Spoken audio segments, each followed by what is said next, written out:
დილამშვიდობისა. ეს საქართველოს პირველი არხია, თქვენ უყურებთ გადაცემას პირადი ექიმი მარი მალაზონია ჟესტურ ენაზე თარგმანით. მე ყოველდღიურად თქვენს ოჯახებში სტუმრად მოვდივარ იმისთვის, რომ ადამიანზე ვისაუბროთ და კიდევ ერთხელ ვთქვათ, რომ ადამიანის სიცოცხლეზე ფასეული არაფერია საზოგადოებაში. ნებისმიერი საზოგადოებისათვის ყველაზე დიდი ღირებულება სწორედ ადამიანია და მისი სიცოცხლე. თუმცა, როდესაც ადამიანის სიცოცხლეზე ვსაუბრობთ, ყოველთვის გვახსენდება, რასაც არის სიბრძნეა ჩვენს ენაში ჩადებული, რომ ერთმანეთისაგან გამიჯნა ჩვენმა წინაპარმა სიცოცხლე და ცხოვრება იმის ხაზგასასმელად, რომ სიცოცხლე როგორც არსებობა, როგორც დრო ამ სამყაროში ჩვენი ყოფნისა შეიძლება მკვეთრად განსხვავდებოდეს ცხოვრებისგან, თუნდაც იმიტომ, რომ სიცოცხლეს ხანგრძლივობა აქვს და ცხოვრებას ხარისხი.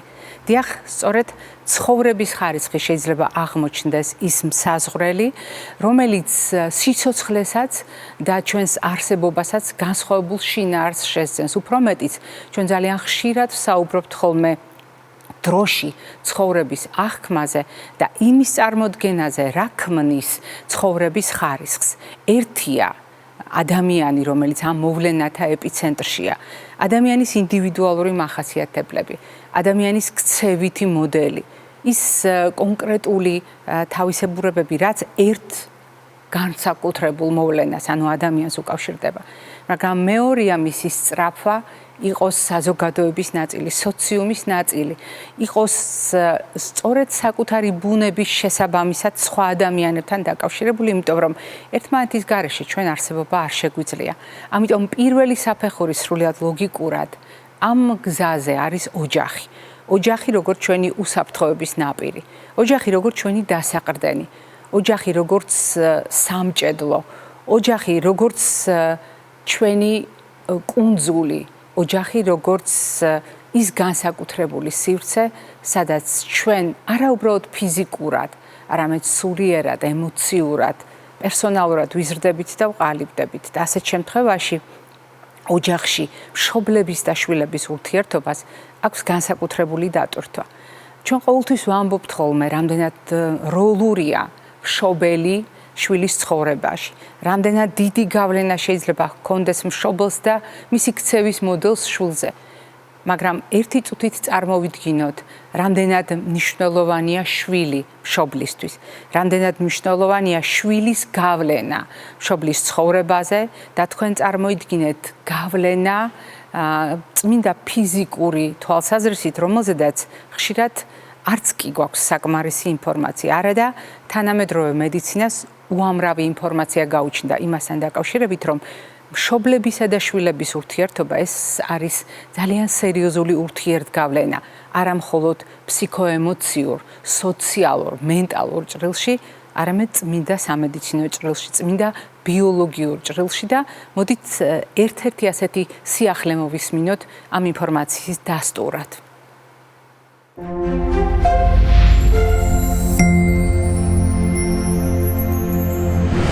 მეორე ორსულობა მკვეთრად ცვლის ქალის ტვინს. მოდით ერთად გავარკვიოთ, რაც გულისხმობს ეს ფრაზა. სტატისტიკის თანახმად, ქალების უმრავლესობა სიცოცხლეში ერთხელ ან რამდენჯერმე ორსულდება. მიუხედავად ამისა, მეცნიერებმა მხოლოდ ახლა დაიწყეს იმის გარკვევა, როგორც ცვლის ორსულობა და დედობა ქალის ტვინს. ამსტერდამის უნივერსიტეტის სამედიცინო ცენტრის მეცნიერებმა ჯერ კიდევ 2024 წელს გაარკვიეს, რომ პირველი ორსულობის დროს მკვეთრი ცვლილებები ხდება ქალის თავის ტვინში. თუმცა ამავე ჯგუფის მეცნიერებმა ჟურნალში Nature Communications სულ ცოტა ხნის წინ ახალი კვლევა გამოაქვეყნეს, რომლის თანახმად ქალის ტვინი განსაკუთრებულად იცვლება მეორე ორსულობის დროს. ეს ცვლილებები უნიკალურია და სულაც არ იმეორებს მექანიკურად პირველი ორსულობის დროს განვითარებულ ცვლილებებს. მეცნიერებმა ერთმანეთს შეადარეს ქალის თავის ტვინის მდგომარეობა ორსულობამდე და ორსულობის შემდეგ. იგულისხმებოდა პირველი, მეორე ორსულობა. ასევე შეადარეს ერთმანეთს ორსული და ორსულობა გადატანილი ქალბატონის თავისტვინი არანამშობიარევი ქალის თავისტვის. და მივიდნენ დასკვნამდე, რომ ყოველი ორსულობა უნიკალურ კვალს ტოვებს ქალის თავისტვინს.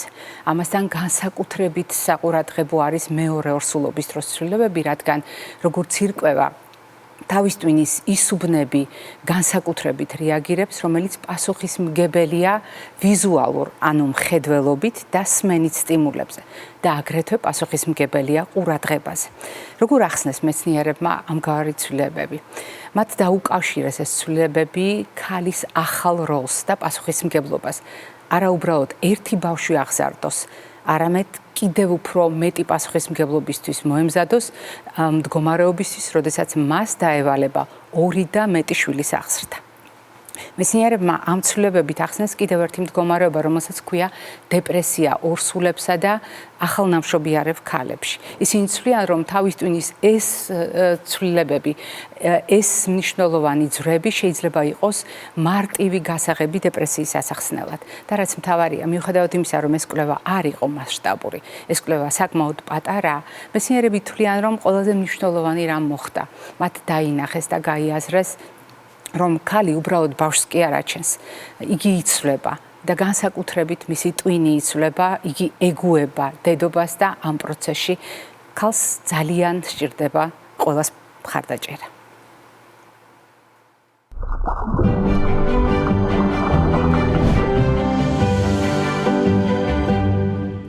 ძალიან ხშირად ჩვენს გადაცემაში თქვენ გაიგონებთ ფრაზას მტკიცებულებებზე დაყრდნობით. დიახ, თანამედროვე მედიცინა მტკიცებითია, რაც იმას ნიშნავს, რომ თუ არ გვაქვს საკმარისი საბუთი, არგუმენტი ამა თუ იმ აზრის სასარგებლოდ, ჩვენ არ გვაქვს უფლება ეს ინფორმაცია ფართო საზოგადოებას გავუზიაროთ. უფრო მეტიც, ჩვენ არ შეგვიძლია ასეთი ინფორმაცია გამოვიყენოთ პრობლემების მართვისაც და ასეთი ინფორმაცია არ შეიძლება გამოვიყენოთ ადამიანის ჯანმრთელობის პრობლემების მართვისაც. როდესაც ჩვენ საუბრობთ მტკიცებულებებზე, ჩვენ გულისხმობთ სიმართლეს, რა არის სწორი იმ მომენტისათვის, როდესაც ესა თუ ის კვლევა ჩატარდა. რა ვიცით მართალი ამა თუ იმ ფაქტთან დაკავშირებით. არადა ცხოვრება და ჩვენი რეალობა ასეთი სულაც არ არის. ძალიან ხშირად ვფიქრობთ ალბათ, ან ხმამაღლად საუბრობთ იმის შესახებ, რამდენი ტყუილია ჩვენს გარშემო. რამდენი თვალთმაქცობა, რამდენი ნიღაბი, რამდენი იმიტაცია და მიმსგავსება კარგთან. რატომ ასე? რატომ იმიტაციურად? რატომ მიმსგავსებით? რატომ მიმიკრით? იმისათვის, რომ ტყუილი უფრო ადვილად გადარჩეს. იმისათვის, რომ საზოგადოებას გაუჭირდეს ტყუილ მართლის გარჩევა. და აი ასეთ შემთხვევაში ჩნდება კითხვა, გვინდა ჩვენი შვილები იტყუებოდნენ? არა, ჩვენ გვინდა, რომ ჩვენი შვილები სიმართლეს გვეუბნებოდნენ. და ეს რამდენად შესაბამისობაშია ერთმანეთთან, ამაზე ჩვენ მოგვიანებით ვისაუბრებთ, თუმცა თავად ტყუილი რა არის? ეს არის ძალიან მნიშვნელოვანი საკითხი, რომელზედაც ღირს პერიოდულად დაფიქრება მიუხედავად ჩვენი ასაკისა და მიუხედავად საზოგადოების მდგომარეობისა. სწორედ ასე გადავწყვიტეთ ჩვენ გადაცემისთვის მომზადება და ვცადეთ ეს კითხვა დაგვესვა ჩვენი საზოგადოებისათვის, კონკრეტულად ჩვენი გადაცემის Facebook მომხმარებლებისათვის და ძალიან საინტერესო შედეგი მივიღეთ. ჩვენი კითხვა მარტივი იყო და თქვენ ძალიან ადვილად შეგიძლიათ ეს ყველაფერი დაინახოთ. კითხვა მარტივი იყო თუნდაც იმიტომ, რომ მაგალითად თვალსაჩინოა პასუხები და ადვილად აღქმადი პასუხები კითხვაზე, რომელიც ჟღერს შემდეგნაირად. რა არის ტყუილი? საბოლოო ჯამში რა შეიძლება იყოს ტყუილის მიღმა? მაგალითად, ეს შეიძლება იყოს ხასიათის თავისებურება, შეიძლება ეს იყოს ქცევის დარღვევა, ეს იყოს აღზრდის ხარვეზი. ან უბრალოდ არ ვიცით ამ კითხვაზე პასუხი. მოდით ნახოთ, როგორ გადანაწილდა პასუხები და საინტერესოა, რომ საზოგადოების უმრავლესობამ, მოდით ასე ვთქვათ, გამოკითხულთა უმრავლესობამ, ანუ 38%-მა ბრძანა, რომ ტყუილი ეს არის აღზრდის ხარვეზი. 34% თვლის, რომ ეს არის ქცევის დარღვევა. 20% ტყუილს მიაწერს ხასიათის თავისებურებას და მხოლოდ 8%-მა უპასუხა კითხვაზე არ ვიცი. სინამდვილეში რა არის ტყუილი და როგორ აანალიზებენ ტყუილს ქცევის ანალიტიკოსები? ამაზე მოგვიანებით უკვე სტუმართან ერთად ვისაუბრებთ.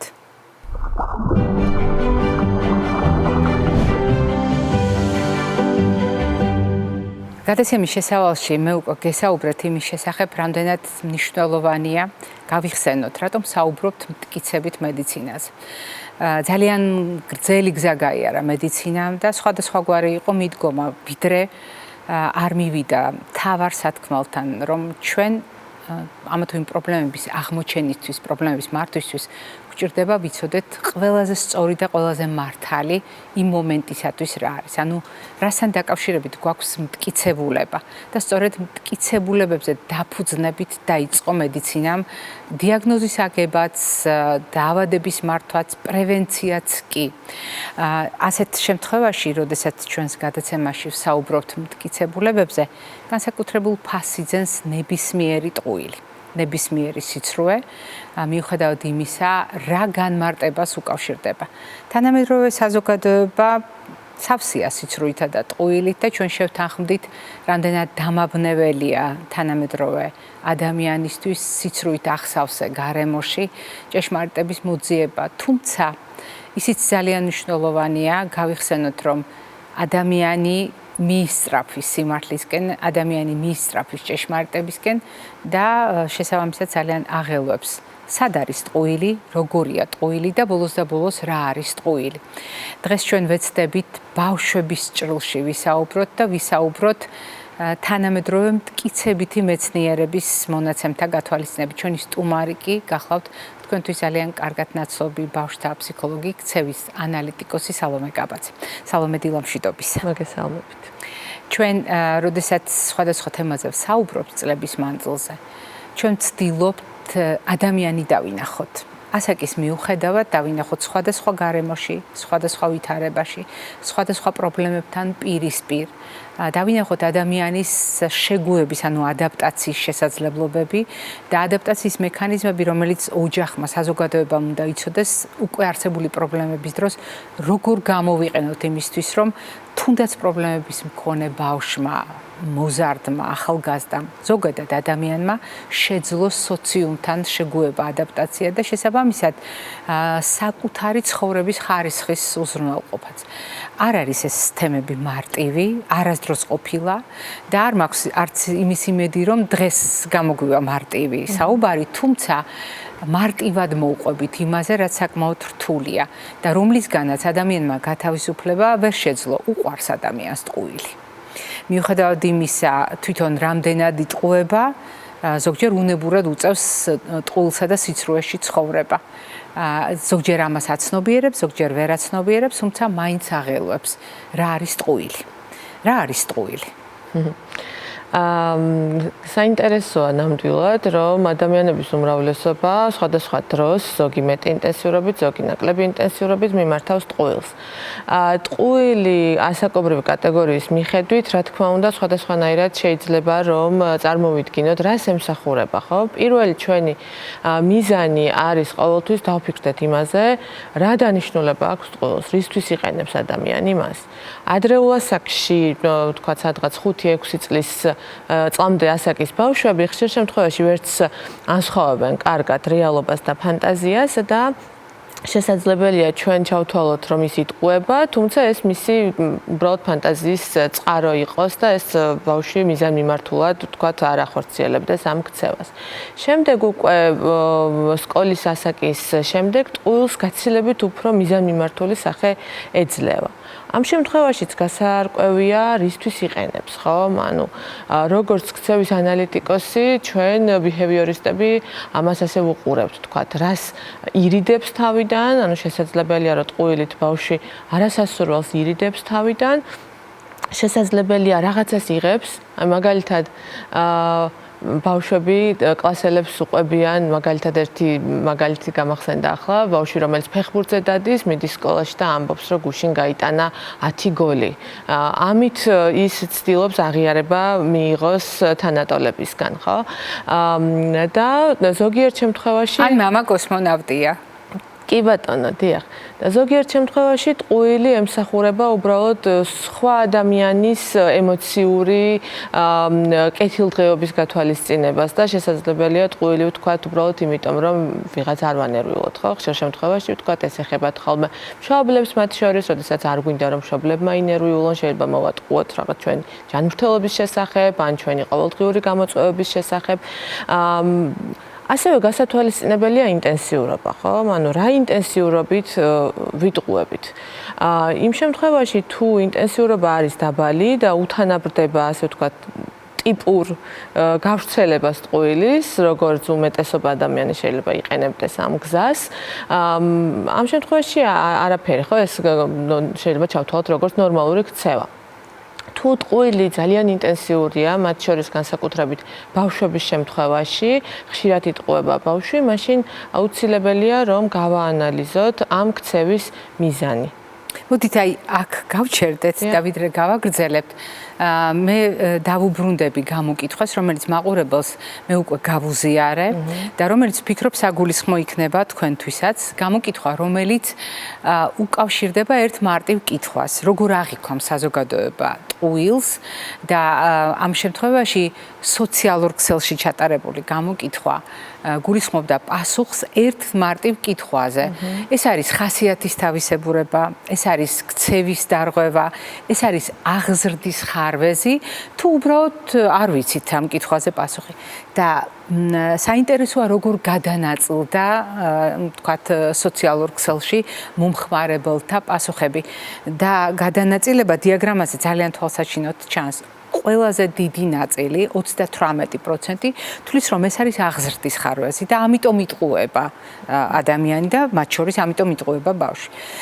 საინტერესოა, რომ 34% ამას ქცევის დარღვევას მიაწერს. 20% თვლის, რომ ეს არის ხასიათის თავისებურება, უბრალოდ მატყუარა ადამიანი. და მხოლოდ 8%-მა უპასუხა კითხვაზე არ ვიცი. თქვენ ლოგიკურად გეჩვენებათ ასეთი გადანაწილება, საზოგადოება ასე აღიქვამს, ანუ აღიქვამს როგორც აღზრდის ხარვეს, მაგალითად, თუ ბავშვი იტყუება, ითვლება, რომ მაგალითად აღზრდაში იყო დაშვებული რაღაც შეცდომები, რის გამოც ბავშვს მეტად აქვს მიდრეკილება, თქვას ტყუილი, ან განვიხილოთ ქცევის დარღვევად, ან ხასიათობრივ თავისებურებად. აი ამ ჩამოთვლილთაგან საით მიდის სამეცნიერო ლოგიკა? იმის გათვალისწინებით, რომ ბავშვის ქცევითი პატერნები ყალიბდება ოჯახთან მიმართებაში, რა თქმა უნდა, დასაშვები ლოგიკურია, თუ საზოგადოებაც ასე თვლის, რომ ეს ყველაფერი შესაძლებელია სწორედ აღზრდის პროცესში დაშვებული გარკვეული ხარვეზებიდან მომდინარეობდეს, ხო? მაგალითად, თუ ხშირად შეაქვთ ეჭვი მშობლებს ბავშვის სიმართლეში. ეს შესაძლებელია არ გამომდინარეობდეს იქიდან, რომ ბავშვმა დაიწყო ტყუილების თქმა, არამედ გამომდინარეობდეს იქიდან, რომ პირიქით თავდაპირველად მშობლებმა დაიწყეს ეჭვის შეტანა მის სიმართლეში, მაშინ, როდესაც შესაძლოა სრულადაც მართალია ბავშვი. ანუ ეს მაპროვოცირებელი შეიძლება იყოს მშობლის მხრიდან. ცხადია, ასეთ შემთხვევაში უკვე ბავშვის ყოველი ნათქვამი ფრაზა შესაძლებელია ემსახურებოდეს მშობლის დარწმუნებას მის სიმართლეში. და როდესაც ბავშვს ეს როლი ენიჭება, რომ ის მატყუარაა, შემდეგ ამ როლში ჩადგომა იციან ხოლმე პირიქით. ანუ შესაძლებელია, რომ ეს ქცევა ბავშვისგან დაწყებული, მაგრამ უბრალოდ როლი მოირგო შემდეგ. და მართლაც ბრწყალებში გახდა მატყუარა, ასე ვთქვათ, მატყუარა ბავშვი, ხო, როგორც უწოდებენ ხოლმე. ბავშვებისთვის ზოგადად ძალიან მნიშვნელოვანია სამართლიანი გარემო, ისევე როგორც ჩვენთვის ზრდასრული ადამიანებისთვის, ხო? როდესაც ბავშვი გარემოში ვერ პოულობს სამართალს, შემდეგ იწყებს სხვადასხვა გზის ძიებას, როგორ დაამტკიცოს საკუთარი სიმართლე.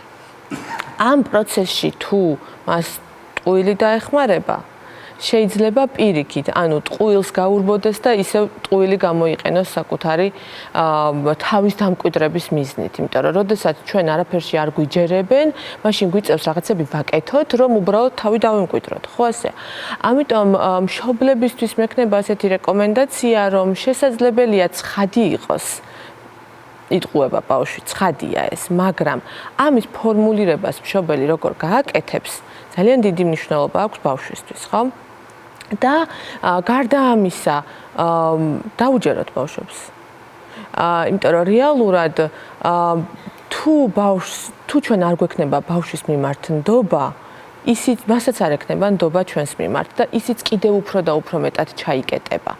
ასევე მნიშვნელოვანია მაკრიტიკებელი მშობლის ფენომენი, ხო? თუ ჩვენთან მოდის ბავშვი, გვიყვება ბაღის ამბავს, სკოლის ამბავს და ჩვენ მუდამ კრიტიკის, მაკრიტიკებლის როლში ვდგავართ, რა თქმა უნდა, ბავშვი მოტყუებას დაიწყებს შემდეგ, ხო? იმიტომ რომ სიმართლემ არ გაიყვანა იმ შედეგზე, რა შედეგიც უნდოდა მას. თუნდაც აღიარება მშობლის მხრიდან. აღიარება, ემპათია, ხო? ანუ მხარდაჭერა, ემოციური მხარდაჭერა. თუ სიმართლე არ აღმოჩნდა ის გზა, რომელიც მას ამ კონკრეტულ შედეგებთან მიიყვანს, მაშინ შეიძლება სცადოს, რომ იქნებ ტყუილი უკეთესი გზაა და იქნებ ტყუილით უფრო მეტად მიიღოს სასურველი შედეგები მშობლის მხრიდან. ამიტომ უპირობო მიმღებლობა ბავშვების, უპირობო მხარდაჭერა ძალიან მნიშვნელოვანია. მათ ეს სჭირდებათ. მიუხედავად იმისა, რომ რიგ შემთხვევებში ჩვენ შეიძლება ძალიან ნათლად ხედავდეთ მათ მიერ დაშვებულ შეცდომას, მათ მიერ, ვთქვათ, არასწორად გადადგმულ ნაბიჯებს, მაგრამ მათ ხომ ამ პროცესში კრიტიკა არა, მხარდაჭერა ჭირდებათ და სწორი გზის მოძიება, როგორ შეიძლება და ეს ყველაფერი უკეთესად გაეკეთებინათ. თქვენაც აღწერეთ, ყველა ადამიანისთვის ნაცნობი განცდა, როდესაც ასაკის მიუხედავად ადამიანი აღმოჩნდება სიტუაციაში, სადაც გრძნობს, რომ მისი არ სჯერათ. და მას სჭირდება იმის მტკიცება, რომ სიმართლეს ამბობს. ეს არის ურთულესი პროცესი, იმიტომ რომ ხშირ შემთხვევაში ადამიანი ტყუილით უფრო ადვილად გავა ფონს და უფრო ადვილად დაიმკვიდრებს ადგილს და ბევრად უფრო მსუბუქად, ნაკლები ტრავმებით და ტკივილებით გაივლის ცხოვრების გზას. და ეს კიდევ უფრო მძიმეა იმ ადამიანებისთვის, ვინც ამტკიცებენ საკუთარ სიმართლეს. და ასეთ შემთხვევაში განსაკუთრებით მნიშვნელოვანია სწორედ უფროსების გამოცდილება გაიაზრონ, რამდენად უსუსური შეიძლება აღმოჩნდეს პატარა. იმიტომ რომ მას კიდევ უფრო ნაკლები სამარჯვი აქვს ამტკიცოს თავისი სიმართლე და უფროსები დაარწმუნოს თავის სიმართლეში. თუმცა მენიშნა მე თქვენი ფრაზა, რომელიც გამოიყენეთ მშობლების პოზიციასთან დაკავშირებით, რომ შეიძლება სხვა სიტყვებით ვუთხრათ ბავშვს, სხვაგვარად ჩამოვაყალიბოთ ჩვენი აზრი იმისთვის, რომ ეს არც შეურაცხმყოფელი, არც მტკივნეული, არც დამამცირებელი იყოს ბავშვისთვის და არც ვაიძულოთ მატყუარას როლი მოირგოს. მაშინ, როდესაც ხვდებით, რომ ნამდვილად იტყუება ბავშვი, დიახ, ბავშვი იტყუება. როგორ შეიძლება მშობელმა, რა სიტყვებით შეიძლება უთხრას, ან მიახვედროს, მიანიშნოს, რომ მშობელი ხვდება, დიახ, მიხვდა, გაიაზრა, აღმოაჩინა, რომ ბავშვი იტყუება. მაგრამ ეს არ უნდა უთხრას როგორც მატყუარას. როგორ ხდება ხოლმე ასე დროს სიტყვების აწონვა და შერჩევა? კი ბატონო, პირველ რიგში ძალიან უნდა შევიკავოთ თავი სახელდებებისგან. იმ შემთხვევაში თუ ბავშვი იტყუება, მას არ უნდა ვუწოდოთ მატყუარა ბავშვი. ხო ასეა, იმიტომ რომ ამ შემთხვევაში უკვე რაღაცა როლს ვარგებთ, სტიგმატიზაციას ვუკეთებთ, ხო? ამ შემთხვევაში უბრალოდ შეიძლება ვკითხოთ, რომ რისი თქმა გინდოდა ამით? რა გინდოდა ჩემთვის, რა ინფორმაცია გინდოდა, რომ ჩემთან მოგეტანა ამით? ან რის გაკეთებას ცდილობდი, როდესაც ვთქვათ ეს თქვი. ანუ პირდაპირ გავდივართ, არ ვაყენებთ ამ შემთხვევაში ბავშვს თავის მართლების პოზიციაში, არამედ გავდივართ, რომ გავიგოთ მიზეზი. რა იყო მიზეზი, რამაც ბავშვი ფორმა, რომელიც მან აირჩია, არამედ რა იყო მიზეზი? არა, ფორმა, არამედ მიზეზი. დიახ, ზუსტად. რა მოიყვანა ბავშვი აქამდე და რატომ მოუწია ამ როლში ჩადგავა? როგორც კი ჩვენი დამოკიდებულება იქნება კრიტიკული ბავშვის მიმართ, ბავშვი კიდევ უფრო მეტად ჩაიკეტება და იმის ალბათობა, რომ საზოგადოება ფიქრობდა ასევე, რომ ქცევის დარღვევაო, ხო? იმის ალბათობა, რომ ეს ყველაფერი შემდეგ გადაიზარდოს ქცევის დარღვევაში, საკმაოდ მაღალია. რომ ბავშვი, რომელიც ვერ ამტკიცებს საკუთარ სიმართლეს, რომლის ქცევა საზოგადოების მხრიდან მუდმივად ეჭვის ქვეშ დგას, შემდეგ რას მიმართავს? მიმართავს ქცევას, რომ თუ ერთი ქცევა არ აღმოჩნდა მისთვის სასურველი შედეგის მომტანი, მაშინ შეიძლება სხვა ქცევით მიიღოს და გაცილებით უფრო გამწვავდეს რეალურად მისი ქცევითი სირთულეები, ვიდრე დასაწყისში ეს იყო. და ასეთ შემთხვევაში მატყუარა ბავშვს დაემატება კიდევ ერთი სიტყვათა შეთანხმება, ცუდად იქცევა. და ცუდად ქცევა, ანუ სოციუმისთვის მიუღებელი, ოჯახში დამკვიდრებული სტერეოტიპისათვის შეუსაბამო, იგივე ფართო საზოგადოებაში დამკვიდრებული ქცევის შეუსაბამო ქცევა ბავშვის ავტომატურად განიხილება როგორც ცუდი ქცევა. რა იგულისხმება წმინდა სამეცნიერო თვალსაზრისით ქცევის დარღვევაში? ეს ხო დიდი ქოლგაა და საკმაოდ ბევრი რამ არის გაერთიანებული. რა არის გაერთიანებული? კი ბატონო, რა თქმა უნდა, ბევრი სხვადასხვა მდგომარეობა შედის ქცევით დარღვევების ჯგუფში და ეს არის ქცევა, რომელიც ფუნქციონირებაში უშლის ბავშვს ხელს, ან დამაზიანებელია როგორც ბავშვისთვის, ასევე მის გარშემო მყოფებისთვის და ასევე გარემოსთვის, ხო? შეიძლება უბრალოდ გარემოს დამაზიანებელი ქცევაც იყოს ამ შემთხვევაში. მნიშვნელოვანია ქცევის დარღვევების ანალიზის დროს, მნიშვნელოვანია რამდენიმე კომპონენტი კარგად გავაანალიზოთ, ხო? როგორ გამოიყურება ქცევა? პირველი, იმიტომ რომ თუ დამაზიანებელ ქცევაზე გვაქვს აქცენტი, ამ შემთხვევაში ქცევის აღწერილობას მნიშვნელობა აქვს რეალურად, ხო? მათ შორის თვითდამაზიანებელი ქცევის შემთხვევაშიც. ერთ მაგალითს ვიტყვი, მაგალითად, თუ ჩვენ გვაქვს თვითდამაზიანებელ ქცევაზე ეჭვი და პირობითად ბავშვი კპენს საკუთარ თითს, ამ შემთხვევაში მნიშვნელოვანია ვიცოდეთ ამ ქცევის ინტენსიურობაც, რამდენად ძლიერად კპენს საკუთარ თითს, ანუ ეს არის უბრალოდ გამომწვევი ქცევა, რომ თქვათ, ცდილობს манипуლირებას მშობელთან და სინამდვილეში არიზიანებს თავს, თუ ეს არის რეალურად თვითდამაზიანებელი ქცევა, მაშინ როდესაც კანის მთლიანობა ირღვევა და რისკი არის მართლა რომ თქვათ სერიოზული სირთულეები შეექმნას მის ჯანმრთელობას. ხო, ხა თითზე კპენა გაცილებით უფრო მსუბუქია, რაც შემიძლია თქვა გაცილებით უფრო რთული თვითდამაზიანებელი ქცევა არსებობს, ხო? ეს ერთი, როგორ გამოიყურება. მეორე, აქაც მივდივართ რისთვის? რა არის მიზანი? რეალურად, როდესაც ჩვენთან მშობელს მოყავს ბავშვი ქცევის დარღვევით, ეს არის ის, რაც ზედაპირზე ჩანს. ხომ ასე? დარღვეულია ქცევა, ხშირ შემთხვევაში აღწერენ ხოლმე, რომ თქვათ, გადაჭარბებულად ტირის, წუწუნებს, ყვირის, შეიძლება თქვათ, უწმაწურ სიტყვებს იყენებდეს, როგორც დასრულების მიმართ, ასევე ბავშვების მიმართ და ასე შემდეგ. უამრავი აღწერილობა შეიძლება გავაკეთოთ. მაგრამ პირველ რიგში ჩვენ გვაინტერესებს, რატომ აკეთებს ბავშვი ამ ყველაფერს? რამ მიიყვანა აქამდე, რომ მსგავს ქცევას ახორციელებს? შეიძლება იყოს მოდელირება.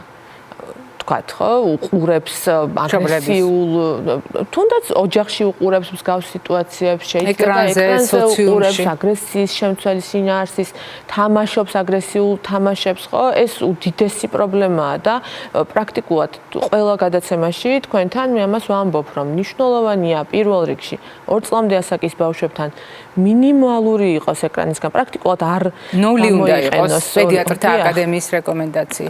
პრაქტიკულად არ უნდა გამოიყენოს 2 წლამდე ასაკის ბავშვმა ეკრანი, 2 წლის შემდეგ ნორმირებულად, დღეში არაუმეტეს თქვათ 30-40 წუთისა, 2-3 წლის ბავშვებთან და შემდეგ უკვე მნიშვნელოვანია შინაარსის გაკონტროლება. რას უყურებს ბავშვი, იმიტომ რომ ერთი მხრივ თითქოს უვნებელმა თამაშმა შესაძლებელია უვნებელ თამაშს შესაძლებელია ძალიან აგრესიული შინაარსი კონდეს და მათ შორის შეცვალოს ქცევა ბავშვი.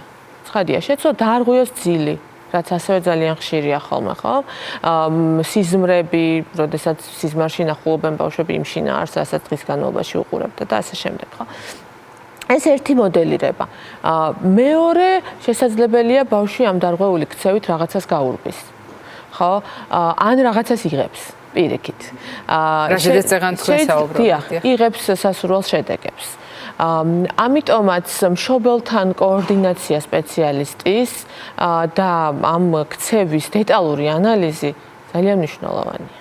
იმისთვის რომ და ბავშვის ემოციური სფეროს გათვალისწინებაც ასევე, ხო? მარტო ქცევას რა თქმა უნდა არ უნდა ვუყუროთ ჩვენ, იმიტომ რომ ქცევასთან ერთად ჩართულია ბავშვის ემოციური სფერო. როგორ გრძნობს ბავშვი თავს, როდესაც ასე იქცევა, ან როდესაც დასრულდება ეს დარღვეული ქცევის რაღაცა ეპიზოდი, შემდეგ როგორ გრძნობს თავს და რამდენად შეუძლია მას რომ ისაუბროს საკუთარ მდგომარეობას და საკუთარ ემოციას. როდესაც ჩვენ საუბარი დავიწყეთ ტყუილით, ჩვენ თქვით რომ ტყუილი შეიძლება იყოს манипуლაციის ინსტრუმენტი. როდესაც ქცევაზე საუბრობდით, თქვენ ასევე ბრძანეთ, რომ ქცევას შეიძლება გამოიყენოს ბავშვმა იგივე შედეგების მისაღწევად, მშობელთან ურთიერთობაში, სამანიპულაციოდ და თუ ჩვენ ვლაპარაკობთ ამოცნობაზე, მშობელს შეუძლია ეჭვი მიიტანოს, რომ დიახ, ეს ის ტყუილია, რომელსაც აუცილებლად შეფასება ჭირდება პროფესიონალის მხრიდან, იმიტომ რომ ბავშვი ამას გარკვეული მიზნით იყენებს. მაგალითად, ქცევის შემთხვევაში მშობელი ხვდება, რომ რაღაც ისე არ არის, მაგრამ სახელის დარქმევა წარმოუდგენელია არაპროფესიონალის მხრიდან. აი, ასეთ შემთხვევაში სად არის ზღვარი? როდის უნდა გადაწყვიტოს მშობელმა, რომ ეს არ არის უწყინარი ტყუილი, რომ ეს არის ზუსტად ის მდგომარეობა, როდესაც აუცილებლად საჭიროა პროფესიონალის მხრიდან ბავშვის შეფასება. იცით, ამ შემთხვევაში ალბათ პირველი მნიშვნელობა ენიჭება ინტენსიურობას. რამდენად ხშირია ეს ტყუილი. ზოგჯერ ბავშვები იმდენად პრაქტიკულად ყველაფერზე იტყუებიან და ეს ისეთ ინტენსიურობას აღწევს, რომ მშობლისთვის ერთის მხრივ ძალიან შემაწუხებელია და მეორეს მხრივ უკვე კითხვის ნიშნები უჩნდება თვითონაც მშობელს, ვთქვათ, რატომ იტყუება ბავშვი ასე ხშირად. და რა უდგას ამ ყველაფერს უკან. და მეორე, ხომ არ არის ეს ისეთი ტყუილი, რომელიც სხვას აზიანებს. ხო? თუ როგორც კი ჩვენ გავდივართ სხვა ადამიანის დაზიანებაზე, ეს უკვე აღნიშნავს პრობლემურ ქცევას, რომელსაც სჭირდება აუცილებლად ყურადღება და სჭირდება სპეციალისტის რეკომენდაციები, ხო? სპეციალისტები ვაწვდით მშობლებს რეკომენდაციებს, როგორ შეიძლება იმუშაონ საკუთარ შვილებთან ამ პრობლემური ქცევის აღმოფხვრის მიზნით და იმ შემთხვევაში თუ მშობელი შემდეგ გვეუბნება, რომ მხოლოდ რეკომენდაციები არ არის საკმარისი და მას სჭირდება სპეციალისტის მხარდაჭერა, მაშინ უკვე იწყება სხვადასხვა ტიპის თერაპიული ჩარევა. ძალიან დიდი მადლობა სალომე დღევანდელი სტუმრობისთვის.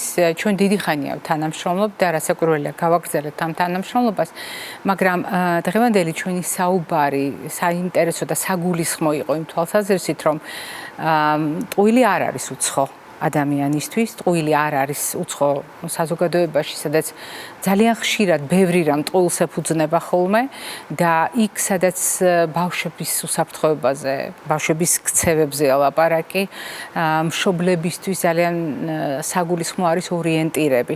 მათ შორის იგივე ტყუილის აღქმასთან დაკავშირებით ორიენტირი, რომელიც აგრძნობინებს და მიახვედრებს მშობელს, რომ წითელი დროშები ფრიალებს, რომ გარკვეული ზღვარი გადაკვეთილია და გაცილებით უფრო სერიოზული დახმარებაა საჭირო, ვიდრე ეს შეიძლება ჩვეულებრივ ადამიანურ ურთიერთობაში არის საჭირო. და ბავშვების აღზრდის თვალსაზრისით ამას განსაკუთრებული დატვირთვა ენიჭება. მაყურებელს მე შევახსენებ, რომ დღევანდელი ჩვენი გადაცემის სტუმარი გახლდათ ქცევის ანალიტიკოსი, ბავშვთა ფსიქოლოგი ქალბატონი სალომე გაბაძე. მე არ გემშვიდობებით, წინ კვებით შუქნიშანი გველოდება.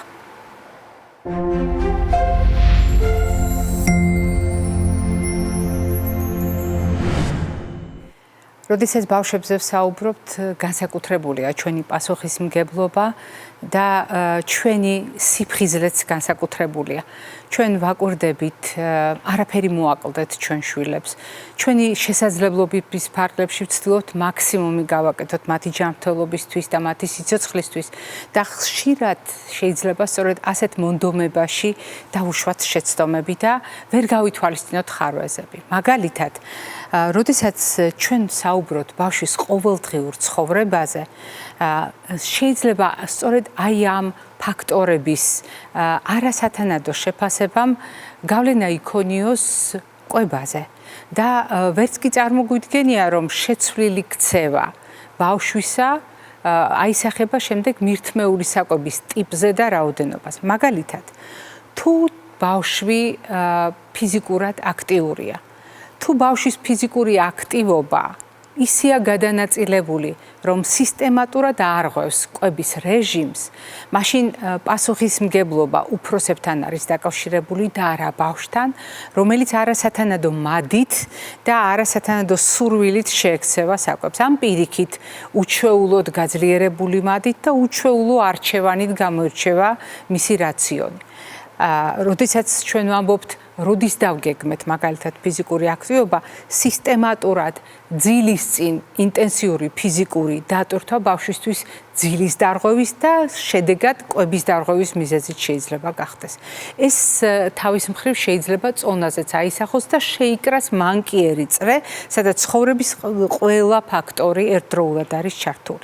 ისევე როგორც გასათვალისწინებელია მაგალითად დროში საკვების გადანაწილების დარღვევა, რომელიც ჩვენ უნებურად ან შეგნებურად მაგალითად ჩვენი ცხოვრების რეჟიმს მოვარგეთ ზრდასრულებმა, გვიან ვამთავრებთ მუშაობას, გვიან მივდივართ სახლში, ან უბრალოდ ოჯახის წევრები გვიან ვიკრიბებით და გვიანი კვება, ეს იქცა ოჯახურ ტრადიციად. ასეთ შემთხვევაში ეს არ ღვევს ბავშვის კვების რეჟიმსაც, არ ღვევს საკვების ულუფასაც და ცხადია საკვების შინაარსაც, იმიტომ რომ ხშირ შემთხვევაში ეს არის საერთო ინტერესზე მორგებული და პერსონალურად ამ ბავშვის ინტერესი შეიძლება სულაც არ არის გათვალისწინებული. ეს აისახება ბავშვის შემდგომ ქცევებზე. კვლევები ადასტურებს, რომ დიახ, აისახება. თითქოს უცნაურად ჟღერს, მაგრამ წლების განმავლობაში, როდესაც აკვირდებოდნენ ბავშვის მიერ მოხმარებულ წყლის რაოდენობას, აღმოჩნდა, რომ ბავშვის ორგანიზმი ბევრად უფრო დრამატულად აღიქვამს წყლის უკმარისობას, ვიდრე მაგალითად ზრდასრული ადამიანი, რომელიც კრიტიკულად უფრო მეტად აფასებს თავის მდგომარეობას. წყლის ნაკლებობა, ბავშვი, რომელიც ცელქობს, ბავშვი, რომელიც თამაშობს, ბავშვი, რომელიც ფიზიკურად აქტიურია, ბავშვი, რომელიც საკვებით არასათანადოდ იღებს წყალს, რა თქმა უნდა, უფრო საგრძნობია ყველა ფუნქციის მხრივ და უპირველეს ყოვლისა ეს აისახება ცენტრალურ ნერვულ სისტემაზე და ეს ცვლის ბავშვის ქცევას. თავისთავად წყლის ნაკლებობა ნებისმიერ ასაკში შეიძლება იყოს ქცევის ცვლილების და ნევროლოგიური სირთულეების მიზეზი, მაგრამ როდესაც ბავშვებზე ვსაუბრობთ, კიდევ ერთხელ გავიმეორებ, მოზარდი ორგანიზმისათვის წყლის საჭიროება უფრო დიდია, ფიზიკური აქტივობის პირობებში ეს კიდევ უფრო მეტია და დანაკლისი წყლისა კიდევ უფრო მეტად აისახება. აღარაფერს ვამბობ ალკოჰოლზე და ამ მავნე ტრადიციაზე, რომელიც ალკოჰოლის მცირე ასაკის ბავშვებში გამოყენებას წაახალისებს. ანუ ალკოჰოლი არ არის ის პროდუქტი, რომლის მოხმარება ბავშვებში უნდა წავახალისოთ და მით უმეტეს უკავშირდებოდეს სტერეოტიპს მოგვესწრნენ ბავშვები. ენერგეტიკული სასმელების გამოყენება, ტკბილი პროდუქტების გამოყენება, კოფეინ შემცველი პროდუქტების გამოყენება. მე მინდა გაგახსენოთ გასული საუკუნის ბოლოს ჩატარებული კვლევა, რომელიც Lancet-ში გამოქვეყნდა და რომელმაც ძალიან ბევრი რამ შეცვალა ტკბილეულის და დანამატების შესახებ. თქვენ არაერთხელ მოგისმენიათ ეს ჩვენს გადაცემაში და ეს შეხედულება ჯერ კიდევ ძალაშია, როდესაც კონკრეტულ შემთხვევაში ბავშვების შეცვლილი ქცევა, ჰიპერაქტივობა შეიძლება იყოს განპირობებული კონკრეტული საკვები პროდუქტებით, მაგრამ ეს არ არის უნივერსალური. ყველა ბავშვის შემთხვევაში მიღებული კანონზომიერება, ისევე როგორც მაგალითად სუნელ საკაზმებით დატვირთული საკვების მასტიმულირებელი ზეგავლენა. დიახ, ასეთმა საკვებმა, რომელიც გაჯერებულია სუნელებით, სხვადასხვა სახის საკაზმით, ანუ მასტიმულირებელი შეგრძნებების წამახალისებელი პროდუქტებით, რა თქმა უნდა, შეიძლება გააძლიეროს ბავშვის აქტივობა და შეცვალოს მისი ქცევა, მაგრამ არა ყველა ბავშვის შემთხვევაში. ესეც რეალობაა, თუმცა არა როგორც უნივერსალური. რაც შეეხება პროცესირებულ პროდუქტებს, აქ რისკი ძალიან მაღალია. მაღალია თუნდაც იმიტომ, რომ ჩვენ ვლაპარაკობთ ანთების ხელშეწყობაზე და ამას მე ყოველდღე ვსაუბრობ. ყოველდღე ვამახვილებ ამ თემაზე ყურადღებას ერთი მარტივი მიზეზის გამო, რომ ანთება ეხება ყველა სისტემას, ეხება სარეგულაციო მექანიზმებს, ეხება ჩვენს ნერვულ სისტემას და მით უმეტეს ჩვენი შვილების ძალიან მგრძნობიარე ნერვულ სისტემას და ეს კიდევ უფრო გასათვალისწინებელია. არის თუ არა ბავშვის ქცევაში, მის დარღვევაში ჩვენი წვლილი, როდესაც მაგალითად არ ვუხსნით ჩვენ შვილებს რატომ უნდა მიირთვან პროდუქტები, რომელიც მწვანე ზონისთვის არის განკუთვნილი. რატომ უნდა მიირთვან მაგალითად ბოსტნეული და ხილი, რომელიც პატარებს ნაკლებად უყვართ, არ მოსწონთ გემოთი, არ მოსწონთ ფაქტურით და ურჩევნიათ სწორედ ის პროდუქტები გამოიყენონ ყოველდღიურად, რომელიც პროცესირებულია, დატვირთულია, ადვილად შეთვისებადი ნახშირწყლებით, ფუჭი კალორიებით და ღარიბია საკვები ნივთიერებებით. ასეთი პროდუქტები, რომელიც ჩვენს შუქნიშანს უკავშირდება, ნაკლებად წარმოადგენს ბავშვების არჩევანს და ასეთ დროს ჩვენი შეგონება დაცლილი დატვირთვისგან ეს ცუდია, ეს კარგია, ბავშვზე არ ჭრის. აღმოჩნდა, რომ ბავშვის ქცევას ეს არ გამოასწორებს და ასეთ შემთხვევაში მნიშვნელოვანია ავუხსნათ დანიშნულება. მაგალითად გამოვიყენოთ ფრაზა: ეს პროდუქტი კარგი იქნება, შენ უფრო ღონიერი გახდები. მაგალითად, შენ უფრო ადვილად ამოხსნი ამოცანებს. მაგალითად, შენ გაგიადულდება ურთიერთობა შენს თანატოლებთან. აღმოჩნდა, რომ ასეთი მინიშნება პროდუქტის დანიშნულებაზე ბავშვის არჩევანს ხელს უწყობს. მაგალითად, მხოლოდ კრიტიკა, ხელები არ დაგიბანია და ისე აიღე ეს პროდუქტი. რა ულამაზოდ მიირთმევ, ტანსაცმელი დაისვარე. აღმოჩნდა, რომ ასეთი ფრაზები ბავშვისთვის შეიძლება იყოს დაბრკოლება, როდესაც კვებაზე ვლაპარაკობთ, ისევე როგორც კონკრეტული ტიპის საკვების ამოღება რაციონიდან, ან ამ საკვების შეზღუდვა, ან მაგალითად სტუმრად მიდის და არასდროს ამ პროდუქტებს ბავშვი არ შეჭამს. იმიტომ რომ თქვენ ამ პროდუქტებთან დაკავშირებით უკვე უთხარით, რომ ულამაზოდ მიირთმევს, ისრება, ტანსაცმელი არის შემდეგ დაზარალებული და ასე შემდეგ. არადა თქვენი ფრაზებით შეიძლება ბავშვის კვება დაზარალდეს.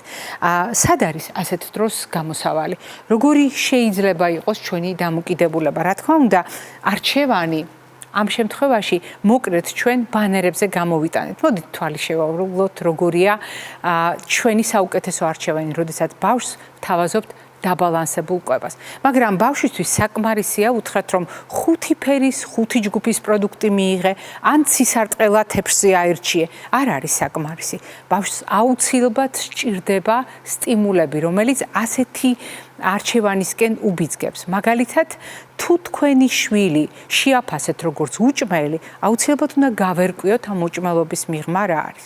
იქნებ სკოლაში რომ გაატანეთ საუზმე, იმიტომ არ მიირთვა, რომ მისი თანატოლები ასეთ პროდუქტებზე უარს ამბობენ.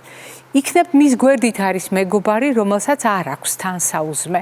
ან იქნებ იმ გარემოში, რომელშიც თქვენი შვილი იმყოფება, მასაც უნდა თუნდაც არასასარგებლო ის პროდუქტები დააგემნოს, რასაც მისი მეგობრები მიირთმევენ. ამიტომ თქვენი შეგონება 5 ჯგუფის 5 პროდუქტის შესახებ აზრს კარგავს, მაშინაც, როდესაც ჩვენ საუბრობთ წახალისებაზე ურთიერთობების.